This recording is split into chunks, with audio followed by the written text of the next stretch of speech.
ஒரு 45 வயது பௌத்த தேரர் இருக்காரு இல்லையா? ம். இவரு ஒரு 14 வயது இளம் பிக்குவ வந்து தவறான நடவடிக்கைக்கு வந்து உட்படுத்தியிருக்காரு. அது கிட்டத்தட்ட இந்த ஆண்டுல மட்டுமே 488 சிறுமிகள் வந்து மதகுருமார்களால தவறான நடத்தைக்கு உட்படுத்தப்பட்டிருக்காங்க. ஏன்னா, இந்த கொச்சையான அரசியல் செய்றதுக்காக நாட்டுல இனவாதத்த தூண்டி, தூண்டி, தூண்டி இந்த மாதிரியான ஒரு சம்பவத்த செஞ்சுட்டு, அதுல சுயலாபம் அடைஞ்சுகிட்டு இருக்கக்கூடிய இந்த கொச்சையான அரசியல் செய்யக்கூடியவங்க தான் நீங்க.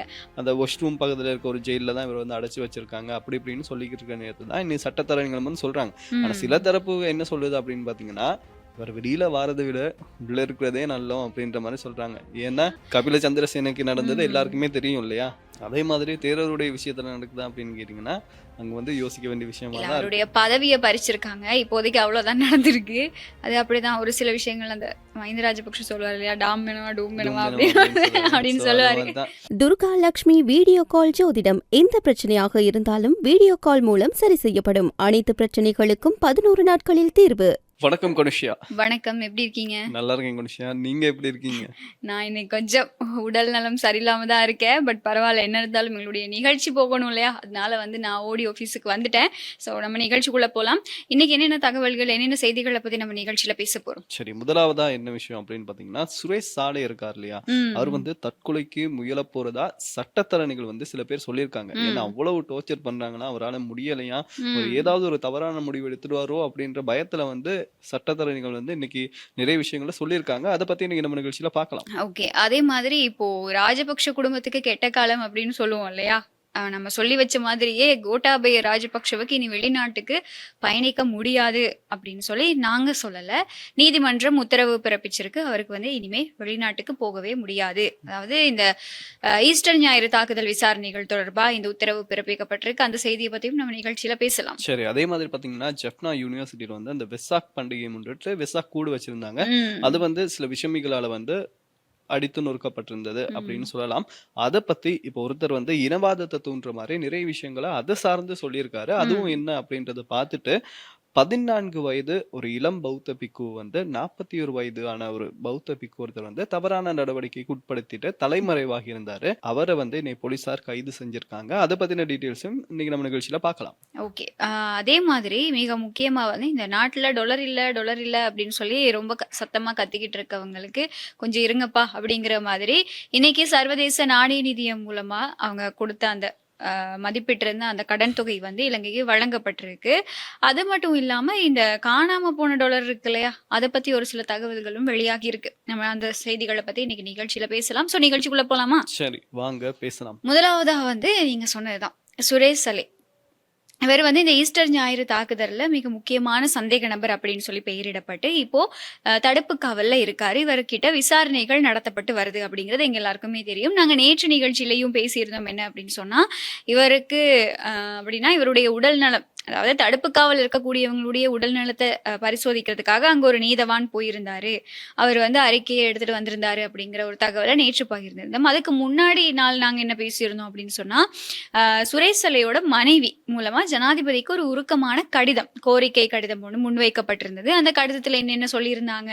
எலி தொல்லை இருக்கு, இந்த விசாரணை அதிகாரிகளால அவர் வந்து சித்திரவதைக்கு உள்ளாக்கப்படுறாரு அப்படின்னு சொல்லி பல தகவல்களை நாங்க பேசணும். இப்போ இன்னைக்கு நீதிமன்றத்துல என்ன தெரிய வந்திருக்கு அப்படின்னா, சுரேஷ் சலை வந்து தற்கொலை செய்து கொள்ற ஒரு அபாயம் இருக்கு. அவர் வந்து ஒரு தவறான முடிவெடுக்கக்கூடிய அளவுக்கு அவருடைய மனநிலை மாறி இருக்கு அப்படின்னு சொல்லி சுரேஷ் சலைக்கு அதாவது அவருக்காக ஆஜராகக்கூடிய சட்டத்தரணிகள் நீதிமன்றத்துல தெரிவிச்சிருக்காங்க. அதே மாதிரி பாத்தீங்கன்னா, இதெல்லாம் எதனால அப்படின்னு பாத்தீங்கன்னா, அவர் வந்து உள்ள இருக்க விடுறாங்க இல்லையா? ஆமா. மனதளவுல வந்து நிறைய டார்ச்சர் குடுக்குறாங்க அப்படின்னு சொல்றாங்க. அதே ம். மாதிரி அன்னைக்கு வைஃப் கூட எழுதியிருந்தாங்க இல்லையா? இந்த ரூம் வந்து ரொம்ப சின்னது. சின்னதா இவருக்கு இருக்கு. தூங்க முடியாது. ம். எலி தொல்லைகளா இருக்கு. அங்க ம். இருக்கவங்க வந்து இவரை நிர்வாணப்படுத்தி நிறைய விஷயங்கள் எல்லாம் செய்றாங்க. செய்றாங்க. சோ என்னால வந்து இருக்க முடியாது அப்படின்ற மாரி ம். இருந்தாங்க. இதே மாதிரி அரசியல்ல சில பேரும் வந்து இவருக்கு ஆதரவா தான் குரல் வந்து குடுத்திருந்தாங்க. அதாவது ம். இவர வச்சு ரொம்ப இது செய்றாங்க. அந்த வாஷ் ரூம் பக்கத்துல இருக்க ஒரு ஜெயில்ல தான் இவர வந்து அடைச்சு வச்சிருக்காங்க. அப்படி இப்படின்னு சொல்லிக்கிட்டு இருக்க நேரத்துல தான் இன்னைக்கு சட்டத்தரணிகள் வந்து சொல்றாங்க.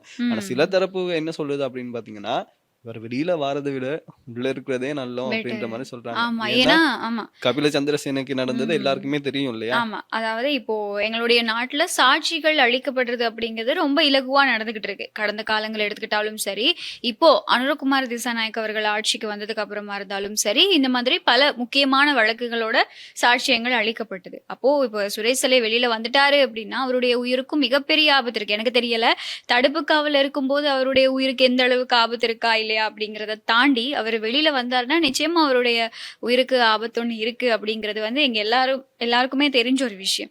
அப்போ இப்போ என்ன சொல்லியிருக்காங்க அப்படின்னா, நீதிமன்றத்துல சட்டத்தரணிகள் இவரை வந்து இந்த இப்போ தடுத்து வச்சிருக்கக்கூடிய இடத்துல இருந்து இன்னொரு இடத்துக்கு மாத்தணும் அப்படின்னு சொல்லி ஒரு கோரிக்கை முன் வச்சிருக்காங்க. ஏன்னா அவர் வந்து மன ரீதியா மென்டலி பிசிக்கலி ரெண்டுமே அவர் வந்து ரொம்ப சித்திரவதைக்குள்ளாக்கப்பட்டிருக்காரு அப்படின்னு சொல்லி. ஆனா இதுல இன்னொரு விஷயமும் இருக்கு.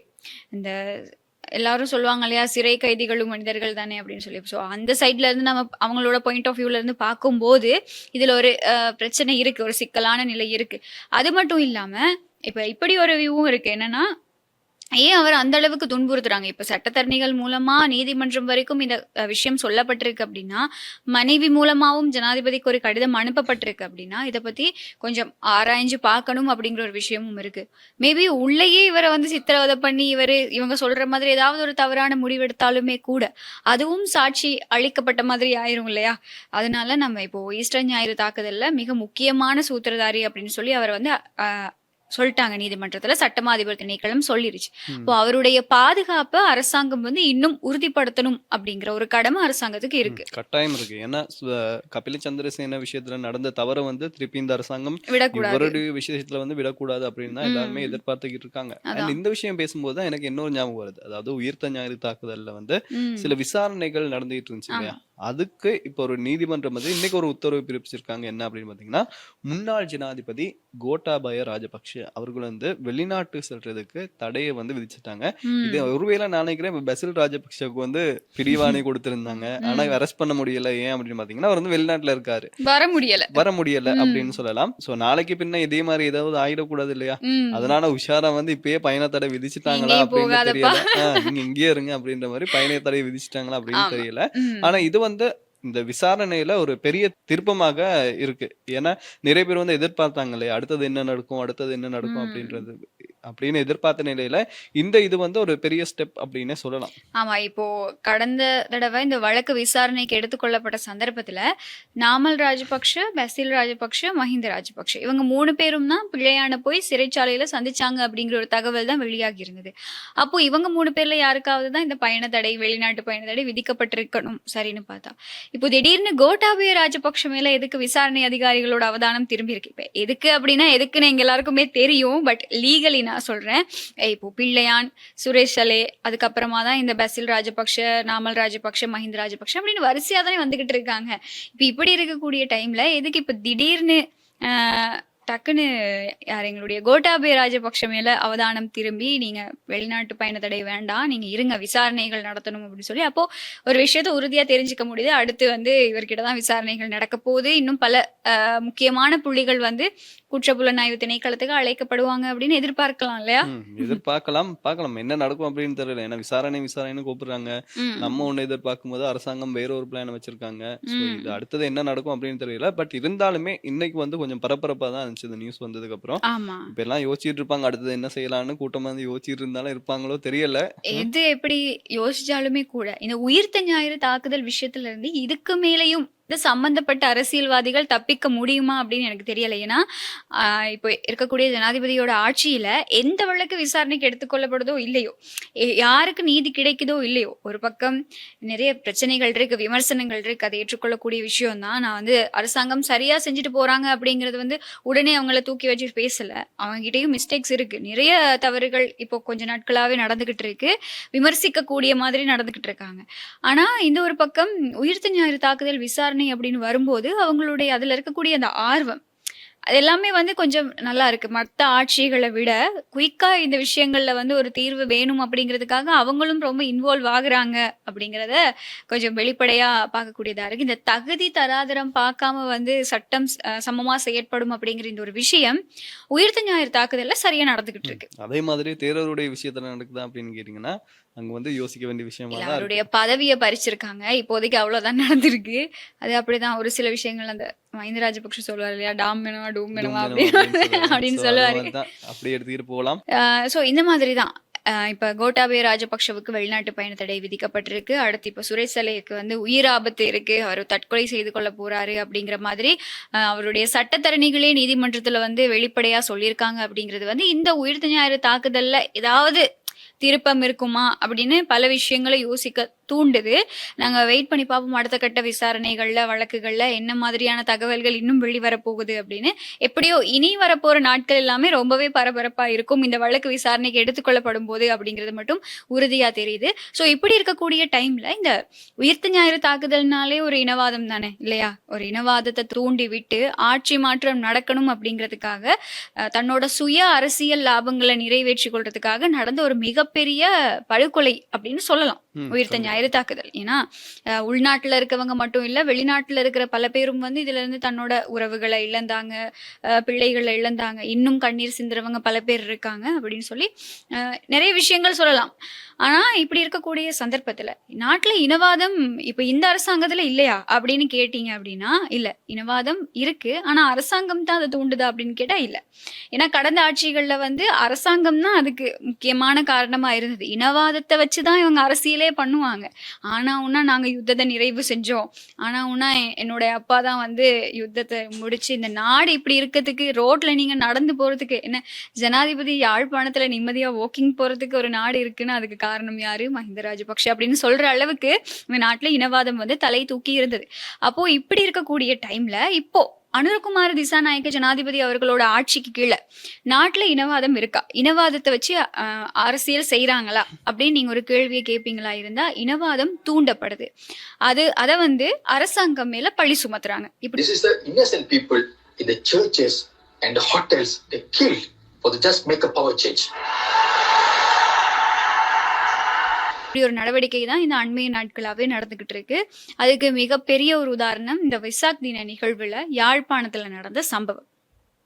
இந்த யாழ்ப்பாணம் பல்கலைக்கழக மாணவர்களால், அதாவது பல்கலைக்கழகம், இந்த பாடசாலை பல்கலைக்கழகம் இப்படின்னு நாங்க ஒரு கல்வி கற்கிற இடத்தை, அப்படி இல்லாட்டி ஒரு புனித ஸ்தலம்னு சொல்லுவோமே, கோயிலா இருக்கட்டும் விகாரையா இருக்கட்டும், இப்படி எல்லாரும் ஒன்னா இருக்கக்கூடிய இடத்த எல்லாமே வந்து நாங்க அவங்க இவங்கன்னு பிரிக்க மாட்டோம். அதாவது தமிழ் சிங்களம் அப்படின்னு பிரிக்க மாட்டோம். ஒரு ஸ்கூல்ல எல்லாருக்கும் யூனிஃபார்ம்னு ஏன் ஒண்ணு கொடுக்குறாங்க அப்படின்னா, அந்த ஸ்கூல்ல வந்து இவங்க ஏழைங்க இவங்க பணக்காரங்க அப்படிங்கிற ஒரு பாகுபாடு தெரியக்கூடாது. இவங்க முஸ்லீம் இவங்க தமிழ் அப்படிங்கிற, இவங்க சிங்களம் இவங்க முஸ்லீம் அப்படிங்கிற ஒரு பாகுபாடு இருக்கக்கூடாது.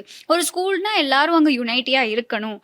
அப்படி ஒரு இனவாதம் இந்த மாதிரி தேவையில்லைங்கிறதுனால தான் அந்த ஸ்கூலுக்கு ஒரு யூனிஃபார்ம் அப்படிங்கிற ஒரு விஷயம் இருக்கு இல்லையா. அது மாதிரி தான் ஒரு யூனிவர்சிட்டி, ஒரு பல்கலைக்கழகம் அப்படிங்கிறது. அப்போ இந்த யாழ் பல்கலைக்கழகத்தால திட்டமிட்டு பிளான் பண்ணி ஒரு விஷயம் பண்ணியிருக்காங்க. அதுவும் வெசாக் தின நிகழ்வுகள் நடந்திருந்தது. இது வந்து சிங்கள மாணவர், அங்க வந்து சிங்கள மாணவர்களும் கல்வி கற்கிறாங்க, முஸ்லீம் மாணவர்களும் கல்வி கற்கிறாங்க, எங்களுடைய தமிழ் மாணவர்களும் கல்வி கற்கிறாங்க. இவங்க எல்லாருமே சேர்ந்துதான் இந்த இந்த விசாக் தின நிகழ்வை நடத்தி இருந்தாங்க. ஆனா இதுல யாரோ பிளான் பண்ணி ஒரு விஷயம் பண்ணிட்டாங்க. விசாக் அந்த தினத்துல நடந்த அந்த சம்பவம் வந்து இப்போ பெரிய பேசு பொருளா மாறி இருக்கு. ஆனா இதுக்கு யாரு அப்படிங்கிற காரணம் யாருங்கிறது இன்னுமே தெரியல. இப்படியான சந்தர்ப்பத்துல வந்து இத ஒரு அரசியல் காரணமா பல அரசியல்வாதிகள் பயன்படுத்திக்கிட்டு இருக்காங்க. அதுலயும் இந்த திலீப் ஜெயவீரவோட சர்வ ஜனபலய கட்சி இருக்கு. இந்த கட்சியோட ஒரு உறுப்பினர் தான் அருண் சித்தார்த்தன் அப்படிங்கிற நபர், எல்லாருக்குமே தெரிஞ்சிருக்கும். இவர் வந்து இந்த சம்பவம் தொடர்பா, இப்ப இந்த சம்பவம் பதிவாகிருச்சு, யாழ்ப்பாண பல்கலைக்கழகம் மூலமாவே அவங்களுடைய வணிக பிரிவு வந்து இதுக்கு தெளிவுபடுத்தி ஒரு அறிக்கையும் வெளியிடுறாங்க. இவ்வளவு நடந்தும் கூட அவங்களே போயிட்டு போலீஸ்ல கம்ப்ளைண்டும் பண்றாங்க, இப்படி ஒரு சம்பவம் பதிவாகி இருக்கு, அப்போ நீங்க இதுக்கான விசாரணையே ஆரம்பிங்க அப்படின்னு. இதெல்லாம் நடந்து முடிய அருண் சித்தார்த்தன் வந்து ஒரு ஃபேஸ்புக் பதிவு போட்டிருக்காரு. அந்த ஃபேஸ்புக் போஸ்ட்ல அவர் நிறைய விஷயம் மென்ஷன் பண்ணியிருக்காரு. நாங்க அதோட ஸ்கிரீன்ஷாட் ஒன்று இந்த வீடியோல காட்டுறோம். அதுல மிக முக்கியமா அவர் சொல்லியிருக்கக்கூடிய விஷயம் என்ன அப்படின்னா, இந்த வெசாக்கூடு இருக்கு இல்லையா, அது வந்து சிங்கள பௌத்த மாணவர்களின் வெசாக்கூடு அப்படின்னு தான் அவர் அதுல சுட்டி காட்டியிருக்காரு. ஓகேவா. அது மட்டும் இல்லாம இவருடைய பதிவுல இன்னொரு விஷயம் சுட்டி காட்டி இருக்காரு. என்னன்னு சொன்னா, இந்த பல்கலைக்கழகத்துல இருக்கக்கூடிய இந்த தெற்குல இருந்து வரக்கூடிய முஸ்லிம் மாணவர்களுக்கும் சிங்கள மாணவர்களுக்கும் ஆதரவா நாங்க இருக்கோம், அதாவது சர்வ ஜனபலய கட்சி இருக்கு அப்படிங்கிற ஒரு பதிவை வந்து இவர் பதிவிட்டு இருந்தாரு. ஆனா இன்னைக்கு ஒரு விஷயம் நீங்க பார்க்கணும், இந்த பல்கலைக்கழகத்துல வந்து வெசாக் தின நிகழ்வுகள் நடந்தது, சரி ஓகே, அதுலதான் இந்த கூடை எரிக்கப்பட்டது, நாசமாக்கப்பட்டது, ஓகே, அது யாருன்னு கண்டுபிடிச்சிட்டு இருக்காங்க. ஆனா இதுல இன்னொரு விஷயமும் நடக்குது. அங்க வந்து இந்த ஒரு கண் சத்திர சிகிச்சை, அதாவது இந்த கண் தானம் செய்யக்கூடியவங்க, இந்த கண் தொடர்பான பிரச்சனைகள் இருக்கு இல்லையா, அது இருக்கக்கூடிய இந்த வயதானவங்க அவங்களுக்கான ஒரு சிகிச்சை முகாம்னு சொல்லுவோம். அதாவது ஃப்ரீயா அங்க கண் பிரச்சனை இருக்கக்கூடியவங்களை பார்த்து அவங்கள பரிசோதனை செஞ்சு அவங்களுக்கான சிகிச்சைகளை வழங்குறது, இந்த மாதிரியான ஒரு தானமும் அதே பல்கலைக்கழகத்துல நடக்குது. இதே ஏற்பாடு செஞ்சவங்களும் கூட அதே பல்கலைக்கழகத்துல இருக்கு. இந்த தமிழ் சிங்கள எல்லா மாணவர்களும் சேர்ந்துதான் செஞ்சிருந்தாங்க. ஆனா இதுல ஒரு தகவல் வெளியாகி இருந்தது, அந்த சம்பவம் நடந்த அன்னைக்கு.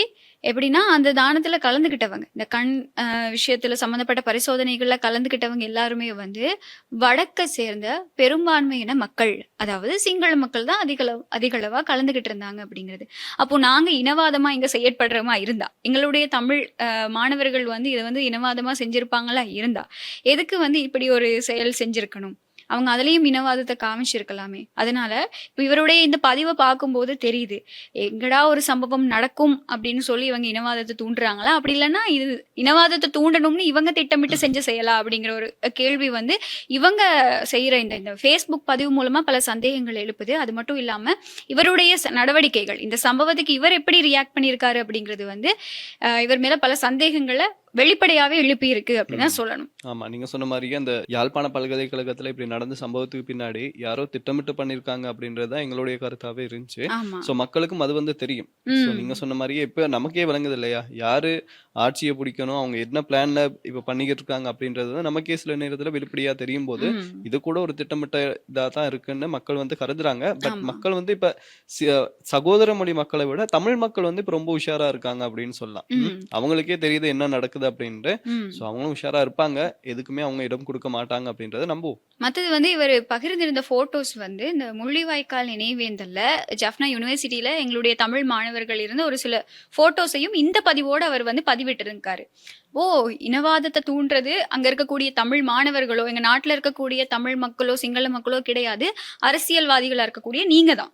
ஏன்னா இந்த கொச்சையான அரசியல் செய்யறதுக்காக நாட்டுல இனவாதத்தை தூண்டி தூண்டி தூண்டி இந்த மாதிரியான ஒரு சம்பவத்தை செஞ்சுட்டு அதுல சுயலாபம் அடைஞ்சுக்கிட்டு இருக்கக்கூடிய இந்த கொச்சையான அரசியல் செய்யக்கூடியவங்க தான் நீங்க. உங்களுக்கு தான் இனவாதத்தை வச்சு, இனவாதம் இல்லைன்னா உங்களால அரசியல் பண்ணவே முடியாது. அதுவும் இந்த திலீப் ஜெயவீரவோட சர்வஜன பலய அப்படிங்கிறது வந்து கிட்டத்தட்ட ராஜபக்ஷக்களோட அமைப்பு மாதிரி தான், அவங்களோட சேர்ந்து நடத்திக்கிட்டு இருக்க ஒரு அரசியல்னே வைங்களேன், வச்சுக்கோங்களேன். அப்படிதான், கிட்டத்தட்ட அரசியல் கட்சி தான், எல்லாரும் ஃப்ரெண்ட்ஸ் தானே. ஸோ அப்படி இருக்கக்கூடிய பின்னணியில இந்த ராஜபக்ஷக்களும் அப்படிதானே, அவங்களுக்கு ஆனாவுனா இனவாதத்தை வச்சுதான் அவங்க அரசியல் செய்வாங்க. இந்த இனவாதம் அப்படிங்கிற சொல் இல்லைன்னா ராஜபக்ஷக்களால ஆட்சி செய்ய முடியாது. அது மாதிரி மாறிடுச்சு இப்போ இங்க தெற்குல இருக்கக்கூடிய ஒரு சில அரசியல்வாதிகளோட செயற்பாடும் கூட. இப்ப அரசியல்வாதிகள்னா எப்படி இருக்கணும், ஒரு முன்னுதாரணமா இருக்கணும், இல்ல நாட்டுல வந்து ஒரு நல்லிணக்கம் ஏற்படணும் அப்படின்னு சொல்லி இந்த சம்பவத்துக்கு அப்புறமா ஒரு நாளை நல்ல பதிவு விட்டு இருந்தா கூட பரவாயில்ல, அதை எக்ஸெப்ட் பண்ணியிருந்திருக்கலாம். இன்னுமே இனவாதத்தை தூண்டுற மாதிரி நீங்க பேசுறீங்க, அப்ப அதுல என்ன லாபம்னா அது உங்களுக்கு தான் லாபம் அப்படிங்கிறது மக்கள் தெளிவா தான் இருக்காங்க. இதுக்கு மேலேயும் உங்களுடைய இந்த மாதிரியான அரசியலை வந்து நீங்க வேற எங்கேயாவது போய் வச்சுக்கோங்க அப்படின்னு தான் சொல்லணும். அப்படிதான் சொல்லலாம். வெயிட் பண்ணி பார்க்கலாம் இல்ல என்ன நடக்குது அப்படின்றத. விசாரணைகள் நடந்துகிட்டு இருக்கு, கூடிய சீக்கிரம் தெரிய வரும் யாரு செஞ்சிருந்தாங்க அப்படின்னு சொல்லி. அது யாரா இருந்தாலும் தண்டிக்கப்படணும், ஏதோ ஒரு பெயரை பயன்படுத்தி யாரு செஞ்சிருந்தாலும் அவங்க தண்டிக்கப்படணும், அதை நாங்க ஏற்றுக்கொள்றோம். ஆனா இந்த மாதிரி இனவாதம் செய்யாதீங்க அப்படிங்கறத எங்களுக்கு நாங்க சொல்லிக்க விரும்புறோம். சரி, இந்த மாதிரியான சம்பவங்கள் இப்படி நடக்கும்போது பாத்தீங்கன்னா மீண்டும் மீண்டுமா அப்படின்ற மாதிரி இன்னொரு சம்பவம் வந்து பதிவாகி இருக்கு. என்ன சம்பவம் அப்படின்னு பாத்தீங்கன்னா, ஒரு 45 வயது பௌத்த தேரர் இருக்காரு இல்லையா, இவரு ஒரு 14 வயது இளம் பிக்குவை வந்து தவறான நடவடிக்கைக்கு வந்து உட்படுத்தி இருக்காரு. ஸோ இதுதான் இப்போ வந்து சோசியல் மீடியா நிறைய பேர் பேசியிருக்காங்க. இந்த சம்பவம் எங்க நடந்திருக்கு அப்படின்னு பாத்தீங்கன்னா அம்பாறை மாவட்டத்துல நடந்திருக்கு. மத்திய முகாம் போலீஸ் பிரிவுக்குட்பட்ட ஒரு இடத்துல ஒரு விகாரம் ஒன்று இருக்கு. அந்த விகாரையில தான் இந்த சம்பவம் வந்து நடந்திருக்கு. ஸோ அந்த விகாரையில மொத்தம் 5 இளம் பௌத்த பிக்குகள் வந்து இருக்காங்க. அதுல 3 இளம் பௌத்த பிக்குகள் வந்து ஒரு கட்டத்துல முடியாம விகாரை விட்டு ஓடி போயிட்டாங்க. ஸோ அதுக்கப்புறமா தான் மக்களுக்கு இந்த விஷயம் தெரிய வர, மக்கள் எல்லாம் ஒரு போராட்டம் மாரி நடத்தி அந்த விகாரைக்கு போறாங்க. அப்போ போலீஸார் வந்து தெரியாதா? அப்போ வந்து போலீஸார் வந்து தடுத்து நிறுத்தி, அந்த இது வந்து சுமூகமா இருந்து, மிச்சம் 2 பிக்குகள் வந்து அந்த விகாரையில இருந்தாங்க இல்லையா? அவங்கள வந்து விசாரணைக்காக கூட்டிட்டு போயிட்டு வாக்குமூலம் எடுக்குறாங்க. அப்பதான் இந்த விஷயம் வந்து தெரிய வருது. அந்த இளம் பிக்குகள வந்து தவறான நடவடிக்கை உட்படுத்தினார் இல்லையா? அவர் வந்து இந்த 2 பிக்குகளை வாக்குமூலம் கூட்டிட்டு போகும்போதே தலைமறைவாகிட்டாரு அப்படின்னு சொல்றாங்க.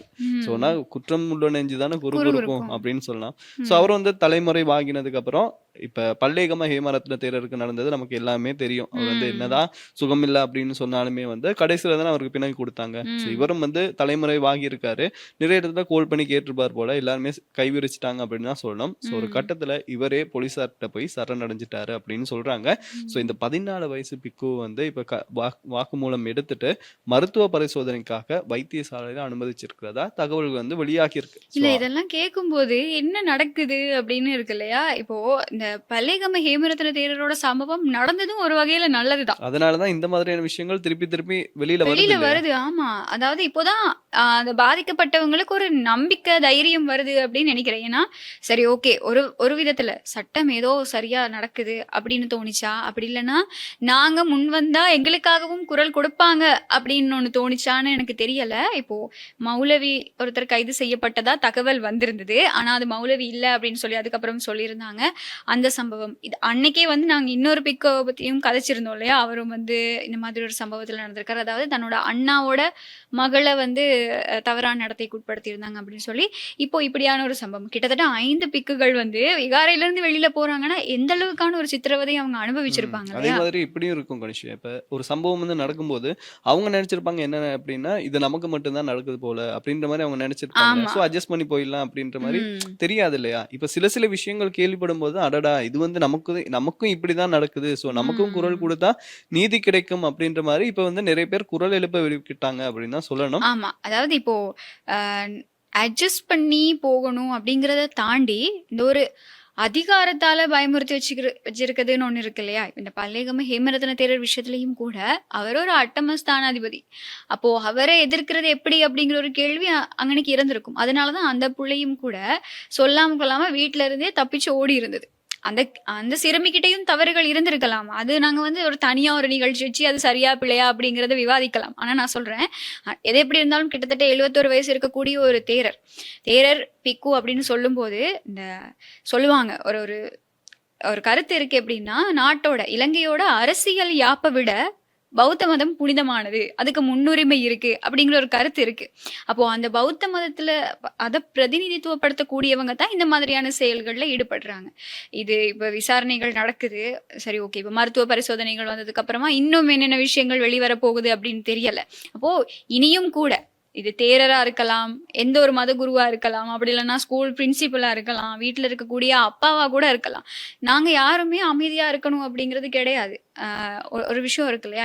எங்களோட உரிமை, எங்களுக்கு நடக்கிற தவறுகள், எங்களுக்கு நடக்கிற பிரச்சனைகள வெளிப்படையா பேசுறதுக்கு எங்களுக்கு ஒரு தைரியம் இருக்கணும். அது பெண் பிள்ளைகளாக இருக்கட்டும், ஆண் பிள்ளைகளாக இருக்கட்டும், யாருக்கா இருக்கட்டும். இந்த சின்ன வயசுலயே அம்மா, அப்பா சொல்லுவாங்க, குட் டச், பேட் டச் எது அப்படிங்கிறது வந்து நம்ம தெரிஞ்சுக்கணும் அப்படின்னு.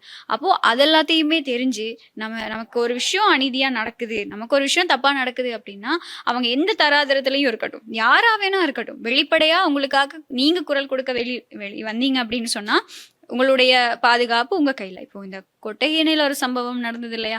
அது எவ்வளவு அதுவும் மக்களுடைய குரலால, இந்த சமூக செயற்பாட்டாளர்களால, ஊடகங்கள் மூலமா வெளிவந்து இது அவ்வளோ பெரிய பிரச்சனையா மாறி இருந்துச்சு.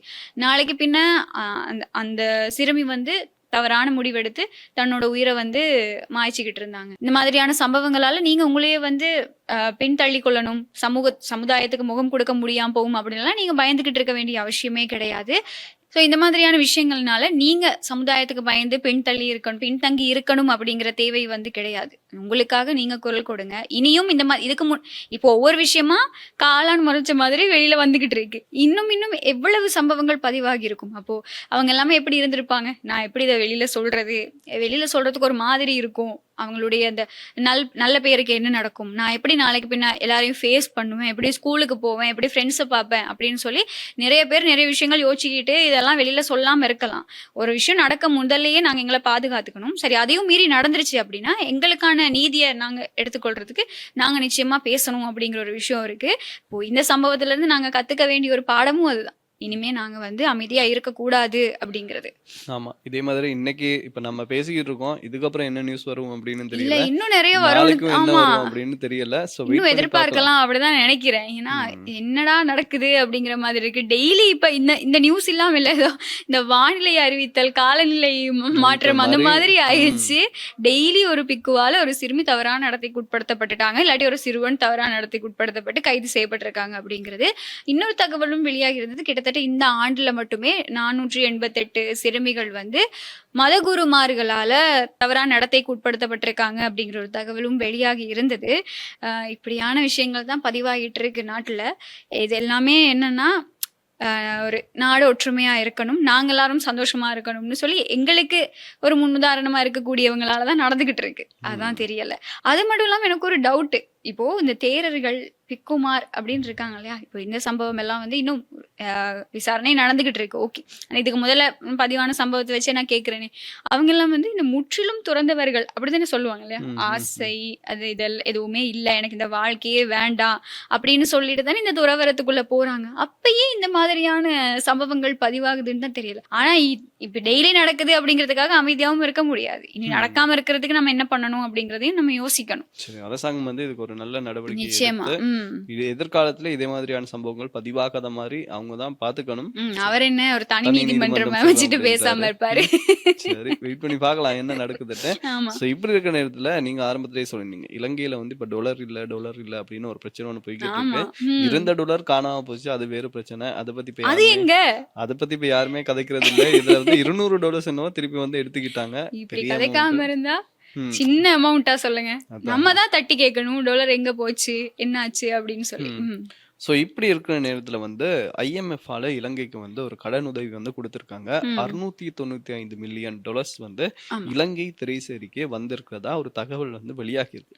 ஸோ இப்போ வந்து இதை எப்படி செலவழிக்கலாம் அப்படின்றத பாக்குறதை விட அதை பத்திரமா வச்சிருக்கணும் ஆமா, அப்படின்றதே வந்து please. இலங்கைக்கு ஒரு பெரிய சவால். சவால் அப்படின்னு சொல்லலாம். ஏன்னா எப்ப ஹேக்கர்ஸ் ஹேக்கர்ஸ் கிட்ட இருந்து வருவாங்க, காப்பாத்திருங்க.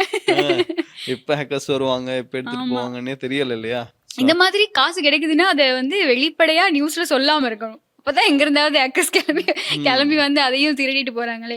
இல்ல நகைச்சுவைகள் எல்லாத்தையுமே தாண்டி இப்போ நாட்டுல வந்து எரிபொருள் விலை அப்படிங்கிறது வந்து சும்மா அப்படி ஹைவேல வந்து வச்சுக்கிட்டு போகுது அப்படித்தான் சொல்லணும். ஒரு செம்மையா வந்து பிரைஸ் எல்லாமே இன்க்ரீஸ் ஆகிருக்கு. நாளைக்கு பின்ன இந்த முச்சக்கர வண்டிகளோட கட்டணமும் வந்து அதிகரிக்கப்படும் அப்படின்னு சொல்லியிருக்காங்க. இப்போ பஸ் கட்டணம் அதிகரிக்கப்படும் அப்படிங்கிற ஒரு கேள்விக்குறியும் இருக்கு. இப்ப இந்த எரிபொருள் விலை ஏன் கூட்டுறீங்க அப்படின்னு வந்து எதிர்கட்சிகள் வந்து கவர்மெண்ட் கிட்ட கேள்வி கேட்கறாங்க. கவர்மெண்ட் என்ன சொல்றாங்க? கவர்மெண்ட் என்ன சொல்றாங்க அப்படின்னு பாத்தீங்கன்னா, எரிபொருள் விலையை விட அதை வந்து கொண்டு வரோம் இல்லையா, அதுக்கு வந்து நாங்க விலை கொடுக்குறோம், கூட கொடுக்குறோம், அதை வந்து சமாளிக்கிறதுக்காக தான் நாங்க வந்து எரிபொருள் விலையை கூட்டுறோம் அப்படின்னு வந்து சொல்லியிருக்காங்க.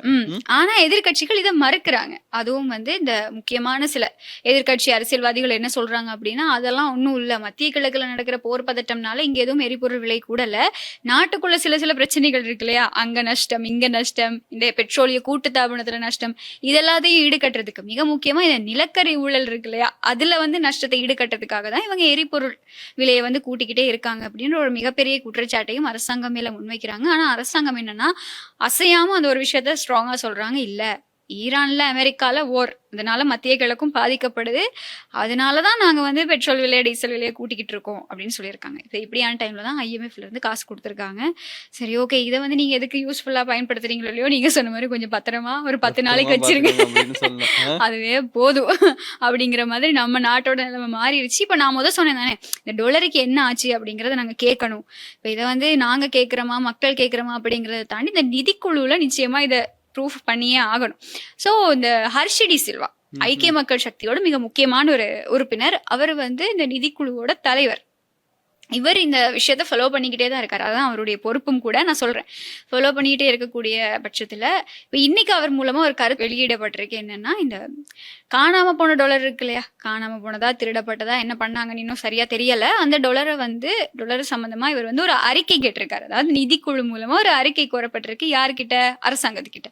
அரசாங்கம் என்ன பண்ணியிருக்காங்க அப்படின்னா, அதாவது இந்த நிதி அமைச்சு என்ன செஞ்சிருக்காங்க அப்படின்னா, தனிப்பட்ட விதத்துல ஹர்ஷ் டி சில்வாக்கு ஒரு அறிக்கையை கொடுத்திருக்காங்க.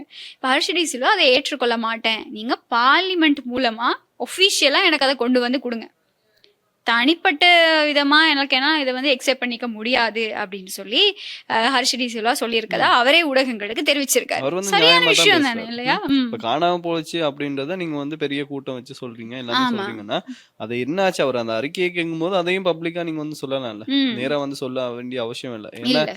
இவர் சொல்லுவாங்க அப்படின்னு ஜனாதிபதி சொல்லுவாருன்னு கூட நிறைய பேர் வந்து எதிர்பார்த்து இருந்தாங்க. பாராளுமன்றத்துல வருவாரு, நாங்களே சொல்லுவாரு. எதிர்பார்த்துட்டு இருந்தோம். நாங்களே எதிர்பார்த்தோம், ஏதாவது வாயத்திறந்து சொல்லுவாரு அப்படின்னு வந்து எதிர்பார்த்த நேரத்துல அவரும் கடைசியில ஏமாத்திட்டாரு அப்படின்னு தான் ஏன்னா சொல்லணும். எல்லாத்துக்கும் பேசுவாராச்சு அவரு. ஸ்பெஷலா வந்து அந்த வெசாக் டைம் மக்கள் எல்லாம் வெசாக் கொண்டாடிக்கிட்டு இருந்தாங்க. கடைசியில பெட்ரோல் விலையை கூட்டிட்டு அவங்க மக்களை வச்சுட்டு வெசாக் கொண்டாடிட்டாங்க கொண்டாடிட்டாங்க. அப்படின்னு தான் சொல்லணும். ஆமா. இப்ப வந்து தூங்கி எலும்பு பயமா இருக்கு, எதுக்கு கூட்டிட்டாங்க அப்படின்றது வந்து தெரியாது. தெரியல. அதே மாதிரி கொஞ்சம் இருங்க, இன்னைக்கு நைட் ஒரு விலையேற்றம் இருக்கு அப்படின்னு நான் நினைக்கிறேன். அதாவது கேஸ் பிரைஸ் தொடர்பான அறிவிப்பு வந்து நாளைக்கு இருக்கு அப்படின்னு சொல்லியிருக்காங்க. இன்று நள்ளிரவு அதற்கான அறிவிப்பு வெளியாகும். நாளைக்கு வந்து லாஃபில்ட்ரோ எரிவாயு சிலிண்டர்கள் என்ன மாதிரி விற்க போறாங்க அப்படிங்கிற தகவல்களும் வெளியாகும். அடுத்தடுத்து இருக்கு, எந்த பிரச்சனையும் இந்த இல்லை. லாப் கேஸ் தாண்டி பாத்தீங்கன்னா அத்தியாவசிய பொருட்கள் இருக்கு இல்லையா, அந்த விலை கூட ஒரு 10% கூடும் அப்படின்று நிறைய பொருளாதார நிபுணர்கள் வந்து சொல்லியிருக்காங்க. சோ ஆக மொத்தத்துல என்ன நடக்க போகுது அப்படின்னு தெரியல. ஏன்னா IMFல கடன் வாங்குறது முக்கியம் இல்ல, அது வந்து திருப்பி கட்டணும், வட்டி எல்லாம் ஆமா. கட்டணும். சோ அதுதான் அவங்க ஒரு task. நிபந்தனை முன் வைப்பாங்க. நீங்க வந்து பெட்ரோல் காசை கூட்டுங்க, இந்த மின்சார கட்டணத்துல தான் கை வைப்பாங்க, மின்சார கட்டணத்தை கூட்டுங்க அப்படின்னு சொல்லி அவங்க ஒரு சில நிபந்தனைகள் வைப்பாங்க. அதுக்கு அரசாங்கம் எப்படி ரியாக்ட் பண்ண போகுது? அதான் இப்போ IMFல இருந்து நாங்கெல்லாம் காசு வாங்கணுமா, வாங்க மாட்டோம், ரணில கொள்கைகளை கைப்பற்ற மாட்டோம், அதை பின்தொடர மாட்டோம் அப்படின்னு யாரோ சொன்னாங்கன்னு எனக்கு ஞாபகம் இருக்கு.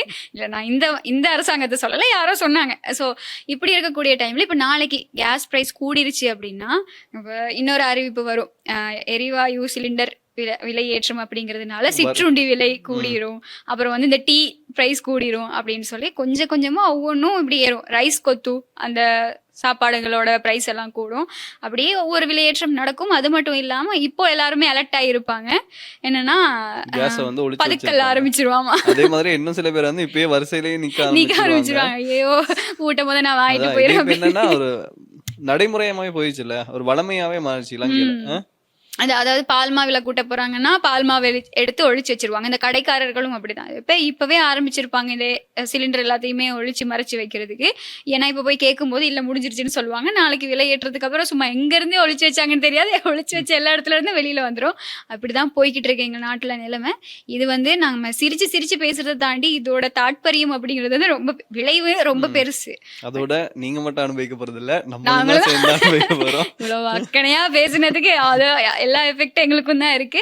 அதனால நம்ம வந்து இதை சிரிச்சு கடந்து போகாம அரசாங்கத்துக்கு மேல அரசாங்கம் சரி ஓகே மத்திய கிழக்கு போர் அப்படின்னு நம்ம எடுத்துக்குவோமே, அவங்க சொல்ற காரணமா தானே கூடிய விரைவில் இது அவங்க வந்து இதுக்கு ஒரு சொல்யூஷன் கொடுக்கணும். நாடு வந்து பழைய மாதிரி நாங்க சந்தோஷமா நிம்மதியா பொருளாதார ரீதியா நாங்க ஸ்டேபிளா இருக்கிற மாதிரி வரணும் அப்படிங்கிறது தான் எங்களுக்கு இருக்கக்கூடிய ஒரு மிகப்பெரிய கேள்வியில கோரிக்கை அரசாங்கத்துக்கிட்ட.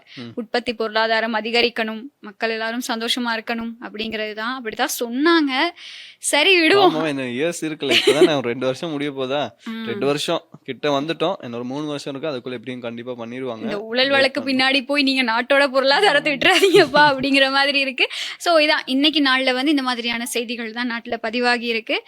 அதெல்லாம் நம்ம நிகழ்ச்சியில பேசிட்டோம் அப்படின்னு நினைக்கிறேன். ஸோ நாளைய தினமும் நம்ம நிகழ்ச்சியோட சந்திக்கலாம் இல்லையா, என்னென்ன செய்திகள் இருக்கு, என்னென்ன தகவல்கள் இருக்கு அப்படிங்கறத உங்ககிட்ட ஷேர் பண்ணிக்க நாங்க தயாரா இருக்கோம். அதே மாதிரி உங்களோட கருத்துக்களையும் நீங்க எங்க கூட ஷேர் பண்ணிக்கோங்க. நாங்க அதையும் வந்து நிகழ்ச்சியில முடிஞ்ச அளவு சேர்த்துக்கொள்றோம் நிச்சயமா. சரி ஓகே, இப்ப நாளை சந்திக்கலாம். Bye bye bye. Durga Lakshmi video call ஜோதிடம். எந்த பிரச்சனையாக இருந்தாலும் வீடியோ கால் மூலம் சரி செய்யப்படும். அனைத்து பிரச்சனைகளுக்கும் 11 நாட்களில் தீர்வு.